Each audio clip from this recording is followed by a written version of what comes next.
Millefeuille géologique, partons alors explorer son sous-sol et ses multiples richesses.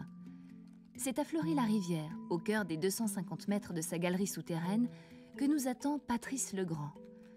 Ce vigneron est aussi et surtout un passionné de fossiles, qui s'attelle depuis des années à les extraire des sols de sa cave aux coquillages.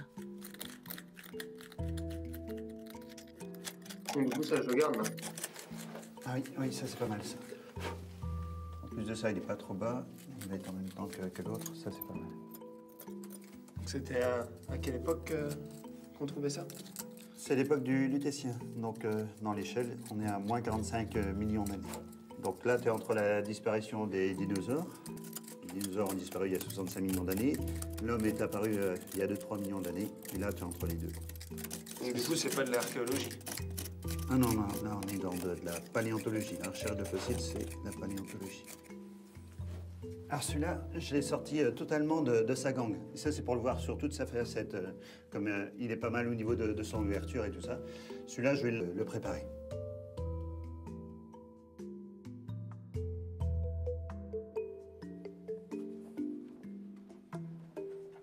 Ce lieu unique dans la région accueille aussi bien les visiteurs que les chercheurs, comme ce professeur venu de Belgique, accompagné de ses étudiants.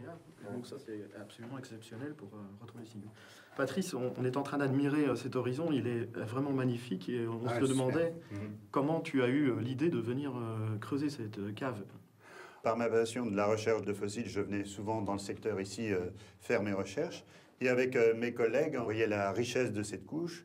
Nous, ce qu'il nous fallait, c'est trouver un lieu où on puisse présenter les fossiles en place. Et donc, on savait qu'à Fleury-la-Rivière, les caves étaient creusées dans les bons niveaux. Il nous fallait une cave à Fleury.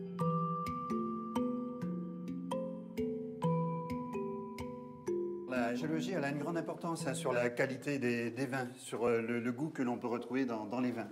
Et alors, les racines, elles puisent la minéralité du sous-sol, tous ces éléments nutritifs que l'on va pouvoir retrouver donc, dans les champagnes.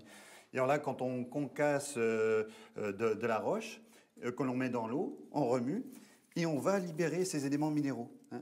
On va les sentir. Donc tu fais le parallèle entre ce verre et le verre de champagne.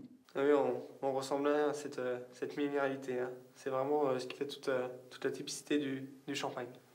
Oui, et alors ça, c'est des goûts que tu vas retrouver ici dans cette région. C'est ce que l'on va appeler vraiment des goûts de terroir, quoi.